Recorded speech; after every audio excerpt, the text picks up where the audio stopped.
जय हिंद मेरे प्यारे साथियों, एक बार मैं फिर से आप सभी का स्वागत करता हूं आपके अपने YouTube चैनल शाक्या जी जीके क्लासेस पर। जैसा कि आप सभी को पता है दोस्तों, आरपीएफ का नोटिफिकेशन कब का जारी हो चुका है और 15 मई इसकी लास्ट डेट है दोस्तों फॉर्म की। ठीक है, तो आप सभी को अच्छे से पढ़ना है। आज हमारी आरपीएफ की पहली क्लास है। जैसा कि सभी स्टूडेंट्स कमेंट कर रहे थे, गुरुजी आरपीएफ की क्लासेस लेके आए। अब आरपीएफ की क्लासें आपकी डेली बेसिस पर चलेंगी। 8 PM डेली बेसिस का टाइम रहेगा, आप सभी को पता होना चाहिए। 8 PM डेली टाइम रहेगा और हर क्लास की पीडीएफ दोस्तों आपको मेरे टेलीग्राम चैनल पर मिलेगी। जिसने टेलीग्राम चैनल को ज्वाइन नहीं किया, लिंक वीडियो के डिस्क्रिप्शन में दिया हुआ है, जल्दी से टेलीग्राम चैनल को ज्वाइन कर ले। आज ये आरपीएफ की पहली क्लास है दोस्तों। अगर आपको सिलेक्शन लेना है तो कंटिन्यूटी पढ़ना पड़ेगा। ठीक है दोस्तों, पहला क्वेश्चन आपके सामने है, कमेंट करिए। 1905 में बंगाल विभाजन के फलस्वरूप एक आंदोलन आगे बढ़ा था, उसका नाम क्या था बताइए। वंदे मातरम, स्वदेशी आंदोलन, पूर्ण स्वराज या भारत छोड़ो आंदोलन। बहुत ही इंपॉर्टेंट क्वेश्चन है ये, सभी स्टूडेंट्स प्यारे सिपाही कमेंट करेंगे। बहुत ही इंपॉर्टेंट क्वेश्चन आपके सामने आता हुआ, बताइए क्या राइट ऑप्शन रहेगा इस प्रश्न के लिए। कौन सा आंदोलन था दोस्तों बंगाल के विभाजन के समय दोस्तों, सभी स्टूडेंट्स बताएंगे।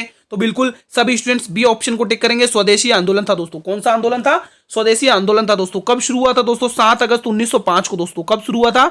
7 अगस्त 1905 में दोस्तों। 7 अगस्त 1905 में इसकी शुरुआत हुई थी दोस्तों। ठीक है, कहां पर हुई थी दोस्तों? कलकत्ता के टाउन हॉल में दोस्तों। कलकत्ता के टाउन हॉल में। कहां पर शुरू हुई थी? कलकत्ता के टाउन हॉल में। कलकत्ता टाउन हॉल में। कलकत्ता टाउन हॉल में दोस्तों। ठीक है, कलकत्ता टाउन हॉल में दोस्तों। Town hall, town hall. ठीक है, ये इंपॉर्टेंट है दोस्तों, एग्जाम में पूछा जाता है। ठीक है, कि स्वदेशी आंदोलन की शुरुआत कब हुई थी? तो 7 अगस्त 1905 में हुई थी। कहां पर हुई थी? कलकत्ता के टाउन हॉल में हुई थी दोस्तों। ठीक है, गांधी जी ने दोस्तों इसी स्वदेशी आंदोलन को क्या कहा? स्वराज की आत्मा। जी हाँ दोस्तों, गांधी जी ने क्या कहा? स्वराज की आत्मा कहा दोस्तों। इस आंदोलन को क्या कहा? स्वराज की आत्मा। स्वराज की आत्मा। स्वराज की आत्मा किसने कहा? गांधी जी ने। स्वराज की आत्मा, इसी आंदोलन को किसने कहा था? गांधी जी ने कहा था दोस्तों। ध्यान देने वाली बात है, किसने कहा था? ये गांधी जी ने दोस्तों। ठीक है, यही इंपॉर्टेंट फैक्ट जो आपको एग्जाम में पूछे जाते हैं, इससे बाहर कुछ नहीं पूछा जाएगा। ठीक है, 1905 में जो बंगाल विभाजन हुआ उसमें स्वदेशी आंदोलन उभर कर आया। 7 अगस्त 1905 को हुआ था, कलकत्ता के टाउन हॉल में हुआ था। गांधी जी ने इन्हें स्वराज की आत्मा कहा था। नेक्स्ट क्वेश्चन देखिए, क्वेश्चन नंबर 2। बहुत ही इंपॉर्टेंट क्लास है, आप लोग अंत तक वॉच करिएगा दोस्तों। ठीक है, सूखी बर्फ किसका ठोस रूप होता है बताइए। कार्बन डाइऑक्साइड का, पानी का, वायु का या नाइट्रोजन का। सभी स्टूडेंट्स कमेंट करके बताएंगे सूखी बर्फ किसका ठोस रूप होता है। प्यारे सिपाही जल्दी से कमेंट करें, सूखी बर्फ किसका ठोस रूप होता है। आपको मैं बता दूं, जो भी नए चैनल पर विजिट कर रहे हैं उनको बता दूं, क्लास का टाइम 8 PM रहेगा। डेली बेसिस पर आपकी आरपीएफ की क्लासेस लगेंगी। बहुत स्टूडेंट्स सारे कमेंट करते हैं, गुरुजी आरपीएफ की क्लासेस कब से आएंगी दोस्तों। अब आपकी आरपीएफ की क्लासेस चालू हो गई है, डेली बेसिस पर आप लोग जुड़िए। ठीक है, तो बिल्कुल आप लोग ए ऑप्शन को टिक करेंगे। जो सूखी बर्फ होती है दोस्तों, उसका ठोस रूप क्या होता है? वो पूरी तरह कार्बन डाइऑक्साइड होता है दोस्तों। ठीक है, तो यहां पर आपके लिए ऑप्शन है बिल्कुल सही जवाब हो जाएगा। नेक्स्ट क्वेश्चन देखिएगा, इंपॉर्टेंट क्लास है, कमेंट करिएगा हर क्वेश्चन का जवाब। निम्न में से किस अधिनियम द्वारा केंद्र में द्वैध शासन को समाप्त कर दिया गया था दोस्तों? शुरू कब किया वो आप बताइए, समाप्त कब किया वो भी आप बताइए। कमेंट करके बताइए जिन स्टूडेंट्स को आता है।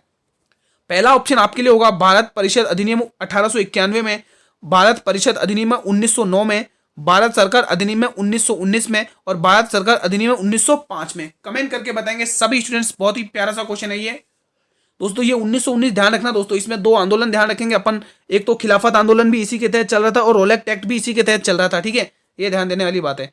बताइए द्वैध शासन को समाप्त किस अधिनियम के तहत किया गया था? कमेंट करके बताएं जिन स्टूडेंट्स को आता है। तो आप लोग यहां पर टिक करेंगे ऑप्शन नंबर डी को। जी हां दोस्तों, भारत सरकार अधिनियम 1935 के तहत दोस्तों केंद्र में द्वैध शासन को समाप्त कर दिया गया था दोस्तों। ये ध्यान देने वाली बात है, एग्जाम की दृष्टि से इंपॉर्टेंट है। शुरू कब किया गया था? 1919 में दोस्तों। ठीक है, और समाप्त कब किया गया? भारत सरकार अधिनियम 1935 के तहत दोस्तों। Option D will be the right answer. यहां पर डी ऑप्शन सही जवाब जाएगा। तो जिन भी स्टूडेंट ने अभी तक डी ऑप्शन को टिक किया, बिल्कुल सही टिक किया दोस्तों। ठीक है, अब बढ़े अगले क्वेश्चन की तरफ बिना देरी करें।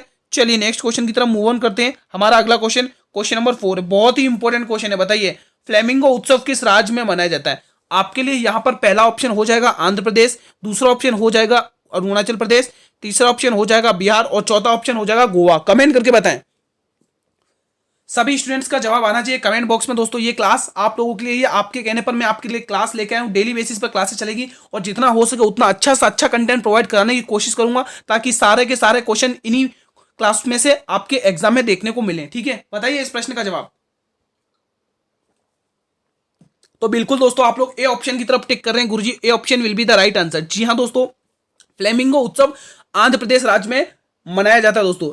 अब दोस्तों अरुणाचल प्रदेश राज्य में आपको कौन कौन से उत्सव ध्यान रखें मैं आपको बता देता हूं। आप एक ध्यान रखेंगे दोस्तों, ड्री उत्सव। कौन सा उत्सव ध्यान रखेंगे? ड्री उत्सव। ड्री उत्सव बहुत पूछा जाता है, अरुणाचल प्रदेश का ये ड्री उत्सव, अरुणाचल प्रदेश का ड्री उत्सव।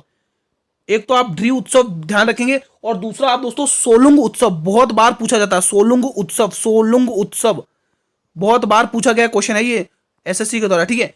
सोलुंग उत्सव, दो उत्सव आप अरुणाचल प्रदेश के ध्यान रखेंगे जो एग्जाम में पूछे जाते हैं, एक तो ड्री उत्सव और दूसरा सोलुंग उत्सव। और बिहार में भी आप दो उत्सव ध्यान रखेंगे, एक तो बिहुला और सरहुल, बिहुला, एक तो बिहुला, एक तो बिहुला और दूसरा ध्यान रखेंगे सरहुल, सरहुल, सरहुल। गोवा के मैं आपको ब्लैक पेन से लिख देता हूं, ठीक है। दो दो आप यहां पे रखेंगे। अब गोवा के क्या ध्यान रखेंगे, गोवा में भी एक तो आप मैंगो फेस्टिवल ध्यान रखेंगे, मैंगो उत्सव, और दूसरा अंगूर उत्सव। पहला आप ध्यान रखेंगे अंगूर और मैंगो, दोस्तों ये फ्रूट्स वाले आप गोवा में ध्यान रखेंगे, अंगूर और मैंगो, अंगूर और मैंगो उत्सव दोस्तों, अंगूर और मैंगो उत्सव, ठीक है। ये दो दो आपको मैंने बता दी हैं सभी स्टेट से दोस्तों, जो एग्जाम की दृष्टि से पूछे जाते हैं, बार बार पूछे जाते हैं, ठीक है। चलिए नेक्स्ट क्वेश्चन देखते हैं। अगला क्वेश्चन देखिएगा, क्लास की पीडीएफ बेफिक्र रहें दोस्तों, बिल्कुल फ्री ऑफ कॉस्ट मिलेगी मेरे टेलीग्राम चैनल पर। जिसने टेलीग्राम चैनल को ज्वाइन नहीं किया, लिंक वीडियो के डिस्क्रिप्शन में दिया हुआ, आप लोग टेलीग्राम चैनल को ज्वाइन करें। हर क्लास की पीडीएफ आपको टेलीग्राम चैनल पे मिल जाएंगी, आप लोग उनका फायदा उठाइए, अच्छे से पढ़िए, ठीक है। भारतीय संविधान में शामिल नीति निर्देशक सिद्धांत किसके संविधान से प्रेरित है दोस्तों, बताइए। डीपीएसपी दोस्तों, कमेंट करके बताइए। कनाडा के, आयरलैंड के, ब्राजील के, अमेरिका के, किसके संविधान से लिए गए, कमेंट करके बताएंगे सभी स्टूडेंट्स। बहुत ही प्यारा क्वेश्चन है ये। यहां पर मैं आपके सारे क्वेश्चन कंप्लीट कर दूंगा दोस्तों, सारे डाउट क्लियर कर दूंगा दोस्तों। बात करते हैं दोस्तों नीति निर्देशक तत्व की दोस्तों। सबसे पहले आपको एग्जाम में पूछा जाता है कि ये संविधान के किस भाग में है, संविधान के ये भाग 4 में है, भाग 4 में, किस में है ये, संविधान के भाग 4 में, और किस अनुच्छेद के तहत अनुच्छेद पूछे जाते हैं दोस्तों। अनुच्छेद ध्यान रखेंगे 36 से 51 है दोस्तों, 36 से 51 अनुच्छेद क्या है भाई, 36 से 51 तक किसके बारे में बताया गया है, डीपीएसपी के बारे में, मतलब नीति निर्देशक सिद्धांत के बारे में बताया गया दोस्तों, ठीक है। और आपको एग्जाम में यह भी पूछ लिया जाता है दोस्तों, हाँ इतना ठीक है, आपको यही पूछेगा कि कौन से भाग में है और कौन से अनुच्छेद में है, और ये किससे लिया गया, आयरलैंड के संविधान से दोस्तों। यहां पर आप लोग बी ऑप्शन टिक करेंगे दोस्तों। और सभी को पता है मौलिक कर्तव्य दोस्तों किसके संविधान से लिए गए, वो कमेंट करिए। और मौलिक कर्तव्य के अनुच्छेद 51A में बताया गया है दोस्तों, ठीक है, एग्जाम की दृष्टि से इंपॉर्टेंट है। तो ये किसके संविधान से लिए गए, आयरलैंड के संविधान से लिए गए। यहां पर आपके B option will be the right answer, B option will be the right answer, ठीक है। चलिए नेक्स्ट क्वेश्चन देखते हैं। क्लास को पूरा अंत तक वॉच करेगा दोस्तों, आपके हर क्वेश्चन से हर डाउट क्लियर होगा, ये मेरी गारंटी है। हरी पत्तियों का पौधा लाल रोशनी में रखने पर कैसा दिखाई देता, बहुत ही इजी सा क्वेश्चन है, सभी स्टूडेंट्स बताएंगे। पहला ऑप्शन काला, दूसरा ऑप्शन लाल, तीसरा ऑप्शन हरा और चौथा ऑप्शन बैंगनी। सभी स्टूडेंट्स बताएं। आपके आरपीएफ की क्लास डेली बेसिस पर चलेंगी, 8 PM आपको डेली बेसिस पर जुड़ना है और अपना टेस्ट लगाना है दोस्तों, ठीक है। हरी पत्तियों का पौधा लाल रोशनी में रखने पर कैसा दिखाई देता है। आप लोग ये ना देखें कि 2-3 महीने बाद इसकी डेट भी नहीं है, एग्जाम होगा। आप लोग अभी से तैयारी करें, जो बच्चे सिलेक्शन लेना चाहते हैं वो बच्चे अभी से तैयारी शुरू कर देंगे दोस्तों, ठीक है। तो यहां पर दोस्तों आपको काला रंग दिखाई देखने को मिलेगा। हरी पत्तियों का पौधा लाल रोशनी में जब भी देखा जाता है तो हमेशा वो काला रंग का ही दिखाई देगा। ऑप्शन ए को ही लॉक करेंगे आप सभी स्टूडेंट्स, ठीक है। अभी तक जो बी सी डी कर रहे हैं वो गलत है। चलिए नेक्स्ट क्वेश्चन देखते हैं। क्वेश्चन नंबर 7 बताइए, बहुत ही प्यारा सा क्वेश्चन। निम्न में से किस समझौते का लक्ष्य हिंदू मुस्लिम मतभेद को सुलझाना था दोस्तों, बताइए।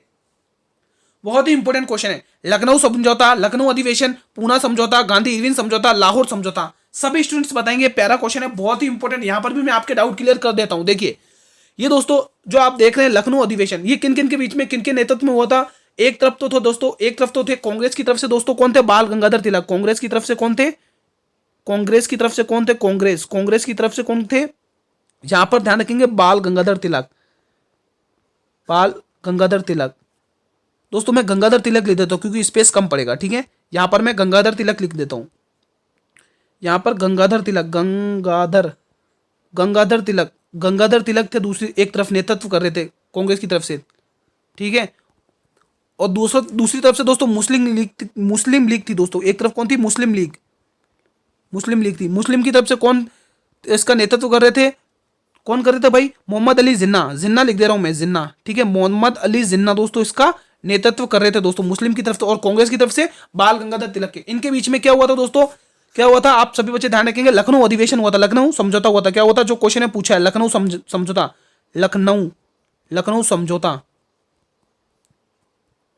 लखनऊ समझौता कब हुआ था, 1916 में हुआ था।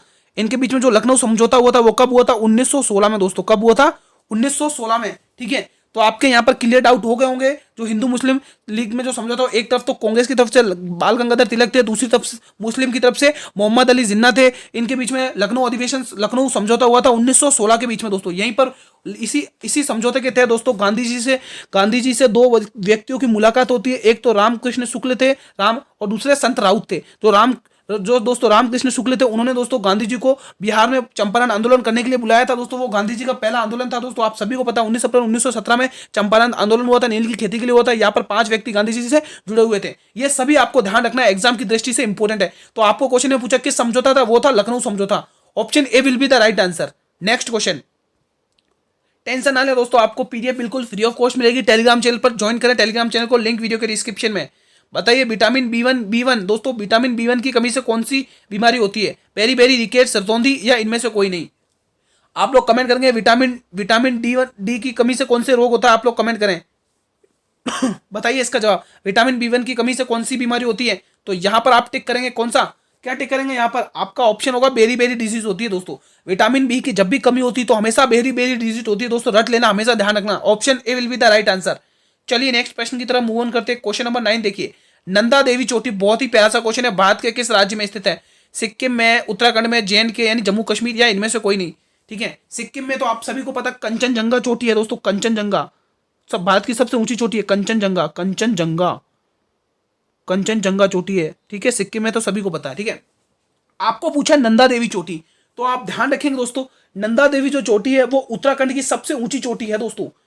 क्या ऑप्शन रहेगा इसका? सही जवाब बी ऑप्शन जाएगा, उत्तराखंड की सबसे ऊंची चोटी है दोस्तों। यहां पर लिख दे रहा हूं, यूके की सबसे ऊंची चोटी है, यूके की सबसे ऊंची चोटी है, यूके की सबसे पहली ऊंची चोटी है, सबसे ऊंची चोटी है, सबसे ऊंची चोटी है। किसकी? यूके की, भारत की नहीं, यूके की बोल रहा है, ऊंची चोटी है, सबसे ऊंची चोटी है, यूके की सबसे ऊंची चोटी। ठीक है, कौन सी है, कौन सी चोटी है? वो है नंदा देवी चोटी। और दूसरी कौन है यूके की? दूसरी चोटी कौन है? कामेत चोटी, कामेत।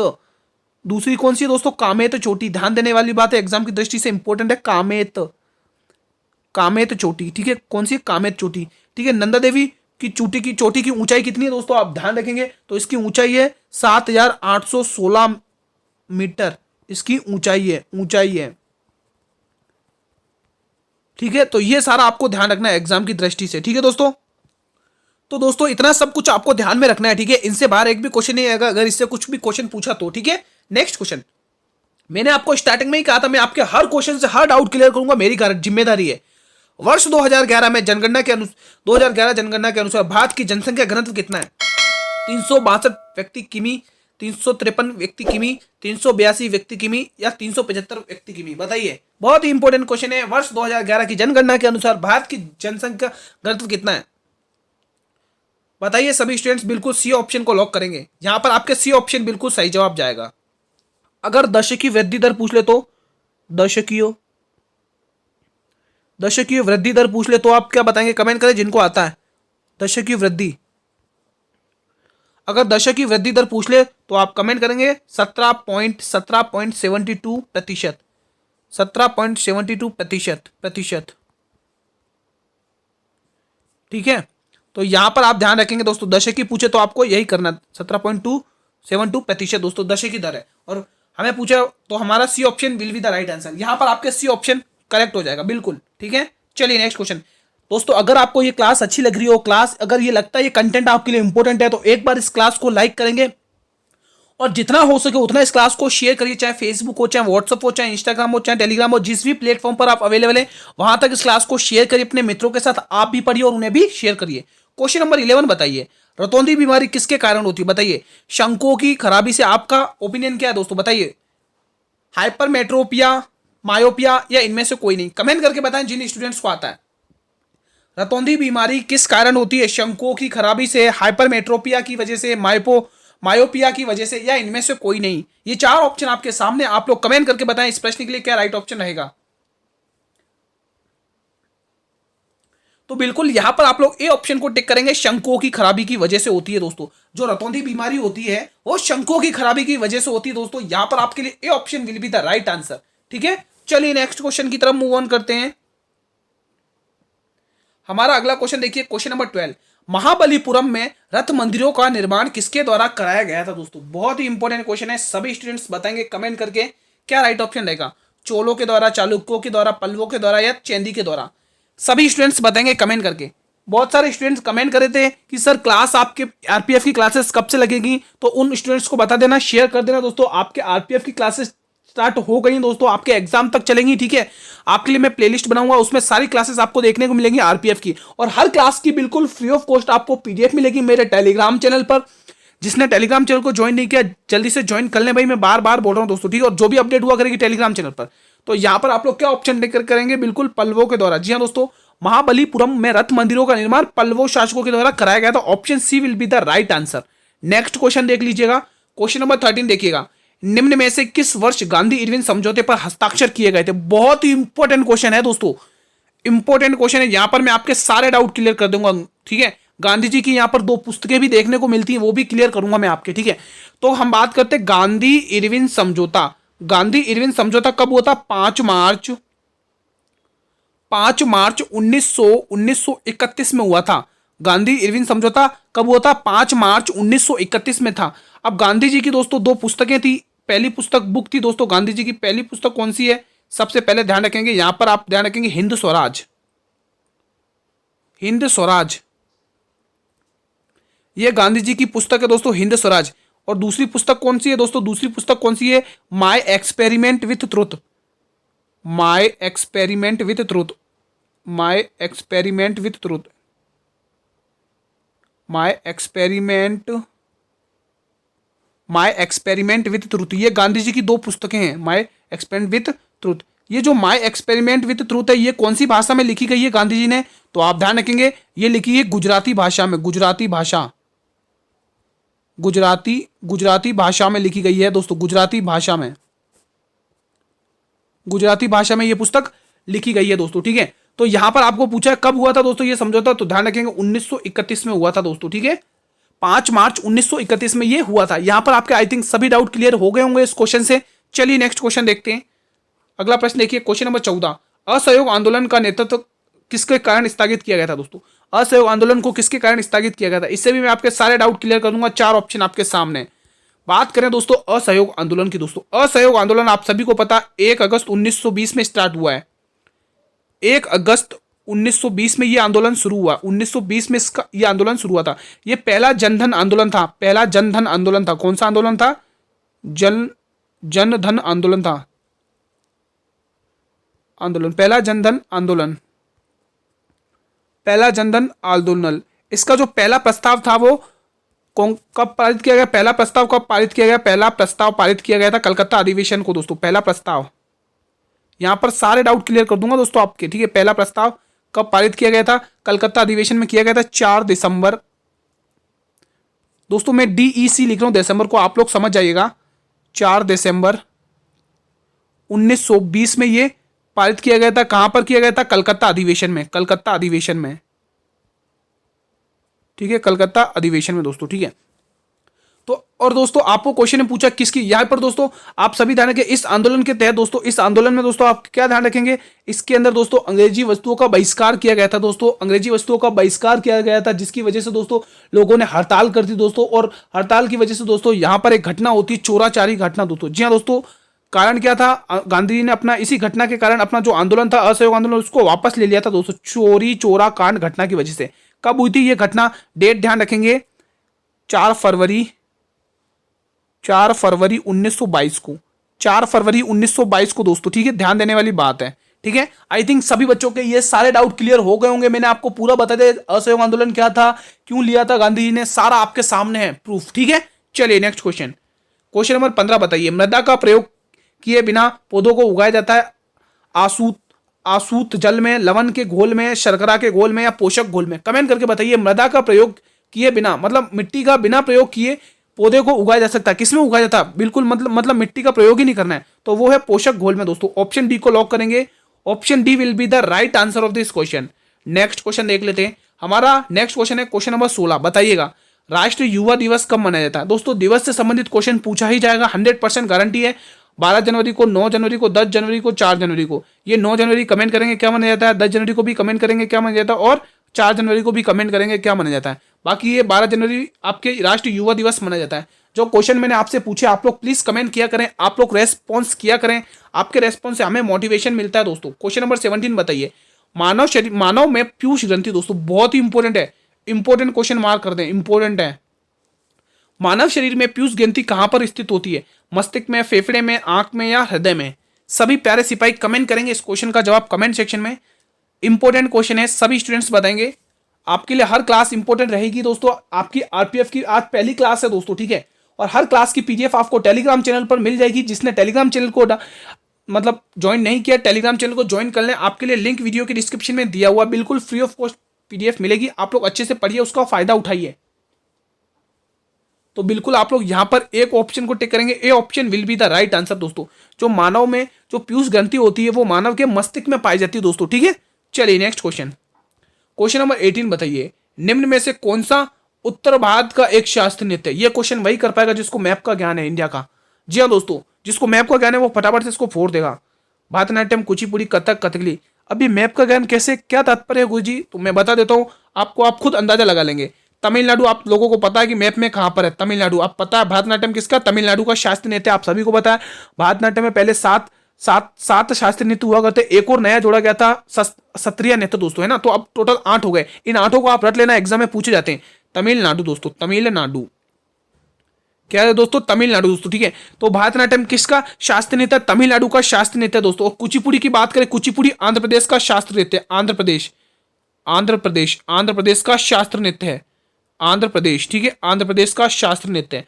कथक, हाँ कथक है आपके यूपी का शास्त्रीय नृत्य है दोस्तों, उत्तर प्रदेश का शास्त्रीय नृत्य है। और कथकली आपकी केरल की है दोस्तों, ठीक है, केरल की दोस्तों, ठीक है। बात दोस्तों आपको जो भी इनसे कैसे क्वेश्चन पूछे जाते हैं, आपको इनके जो प्रसिद्ध कलाकार होते हैं उनसे रिलेटेड क्वेश्चंस पूछे जाते हैं। जैसे तमिलनाडु यानी कि भरतनाट्यम तमिलनाडु का शास्त्रीय नृत्य है, तो तमिलनाडु से कैसे क्वेश्चंस पूछे जाएंगे। अब जैसे इसमें प्रसिद्ध कलाकार हो गए, यामिनी कृष्ण मूर्ति हो गए, सोनल मानसिंह हो गए, रुक्मणी देवी अरुंदल हो गए दोस्तों, ठीक है, टी बाला सरस्वती हो गए, वैजंती वाला हो गए, एस.के. सरोज हो गए, एम.के. सरोज हो गए, श्री अनंत श्रीनिवास हो गए दोस्तों, ठीक है। तो ये सारे के सारे आपके प्रसिद्ध कलाकार किसके, भरतनाट्यम के। और कुचिपुड़ी में से 2-3 ध्यान रखने दोस्तों, है ना, सोनल मानसिंह हो गए, और जो से आप राधा रेड्डी, ये कुछ इंपोर्टेंट प्रसिद्ध कलाकार है जो आपको ध्यान रखना है दोस्तों, ठीक है। ये कुचिपुड़ी के हैं कुछ प्रसिद्ध कलाकार, ठीक है। तो आपको पूछा उत्तर भारत में कथक है दोस्तों, यूपी है उत्तर भारत में, है ना। उत्तर भारत की साइड कौन सा राज्य स्थित है दोस्तों, यूपी है दोस्तों। आप मैप दे सकते हैं, ठीक है। चलिए नेक्स्ट क्वेश्चन, हमारा नेक्स्ट क्वेश्चन आपके सामने क्वेश्चन नंबर 19 का जवाब देंगे। बहुत ही प्यारा सा, यहां पर भी मैं आपके डाउट क्लियर कर दूंगा दोस्तों, ठीक है। चलिए बताइए इस क्वेश्चन का जवाब। क्वेश्चन नंबर 19, रविन्द्रनाथ टैगोर को नोबेल पुरस्कार किसके लिए मिला था? सभी बच्चे बताएंगे। साहित्य के क्षेत्र में, भौतिकी के क्षेत्र में, शांति के क्षेत्र में, आर्थिक अध्ययन के क्षेत्र में? सभी स्टूडेंट्स कमेंट करके बताएंगे। बहुत ही इंपॉर्टेंट ये क्वेश्चन है, हर स्टूडेंट्स बताएगा। बात करें दोस्तों रविन्द्रनाथ टैगोर, जी हाँ दोस्तों, रविन्द्रनाथ टैगोर दोस्तों, इनकी पुस्तक का नाम क्या, कोई बताएगा कमेंट करके? इनकी पुस्तकों के नाम बता दो भाई कमेंट करके जिनको आते हैं। रविन्द्रनाथ टैगोर की बात करें दोस्तों 1913 में इनको नोबेल पुरस्कार मिला था दोस्तों। क्या मिला था 1913 में इन्हें? नोबेल पुरस्कार मिला था। किसके ऊपर मिला था दोस्तों? इनकी एक रचना थी, इनके पुस्तक की रचना थी दोस्तों। रचना कौन सी थी? गीतांजलि। गीतांजलि के ऊपर इनकी एक प्रसिद्ध रचना थी गीतांजलि, इनके ऊपर गीतांजलि, ठीक है। इसके ऊपर दोस्तों उन्हें, ये पहले भारतीय थे, पहले एशियाई थे जिन्हें 1913 में नोबेल पुरस्कार से सम्मानित किया गया। इनकी रचना गीतांजलि के ऊपर दोस्तों। तो इन्हें जो पुरस्कार मिला वो दोस्तों साहित्य के क्षेत्र में मिला दोस्तों। किसके क्षेत्र में? साहित्य के क्षेत्र में, कला के क्षेत्र में, साहित्य के क्षेत्र में, कला नहीं साहित्य, सॉरी कला नहीं साहित्य। ऑप्शन ए को लॉक करेंगे सभी स्टूडेंट्स। यहां पर आपके लिए option A will be the right answer. I think सभी बच्चों ने ऑप्शन ए को ही टिक किया होगा। चलिए बढ़ते हमारे अगले और अंतिम प्रश्न की तरफ। क्लास इंपोर्टेंट है, क्लास को पूरा अंत तक वॉच करिएगा दोस्तों। चलिए दोस्तों इस क्वेश्चन को बताइए, मानव शरीर के किस अंग से इंसुलिन का स्त्राव होता है? अग्नाशय से, गुर्दा से, गोल ब्लेडर से या यकृत से? सभी स्टूडेंट्स बताएंगे कमेंट करके जिन स्टूडेंट्स को आता है इसका जवाब। बहुत ही इंपॉर्टेंट ये क्वेश्चन है, सभी स्टूडेंट्स बताएंगे। मानव शरीर के किस अंग से इंसुलिन का स्त्राव होता है? बहुत ही इंपॉर्टेंट क्वेश्चन है, बार बार रिपीट किया गया क्वेश्चन है, सभी स्टूडेंट्स बताएंगे। तो यहां पर आप लोग जो बच्चे सी ऑप्शन को टिक कर रहे हैं गलत कर रहे हैं, पहले से कह दे रहा हूं। बी ऑप्शन भी गलत है भाई। और यहां पर जो भी ए और डी, अब बच्चे ए और डी कौन सा ऑप्शन होगा ए और डी में कमेंट करें, कौन सा ऑप्शन होगा ए और डी में? तो बिल्कुल डी ऑप्शन गलत है, A option will be the right answer. मानव शरीर के दोस्तों अग्नाशय अंग से इंसुलिन का स्राव होता है। ऑप्शन ए को सभी स्टूडेंट टिक करेंगे। ठीक है दोस्तों, तो किस किसने ऑप्शन ए को ही टिक किया है? तो सभी बच्चों ने ऑप्शन ए को टिक किया, बिल्कुल सही जवाब है दोस्तों यहां पर। ठीक है, आज की क्लास यहीं पर समाप्त होती है मित्रों। आज की क्लास को हम यहीं पर वाइंड अप करते हैं। अब बताइए, आपको इस क्लास के अंदर 20 क्वेश्चंस पूछे गए, आपने 20 में से कितने क्वेश्चन सही किए आप लोग कमेंट बॉक्स में बताएं। ठीक है, आज ये आरपीएफ की पहली क्लास थी दोस्तों। बहुत सारे स्टूडेंट की डिमांड थी कि सर आरपीएफ की क्लासेस कब से चालू होंगी इस चैनल पर। मैंने आरपीएफ की क्लासेस चालू कर दी है दोस्तों। आप लोग डेली बेसिस पर 8 PM जुड़ेंगे। क्लास का टाइम 8 PM रहता है। आप लोग डेली बेसिस पर जुड़िए और डेली बेसिस पर अपनी तैयारी को एनालाइज करिए, किस लेवल से तैयारी कर रही है दोस्तों।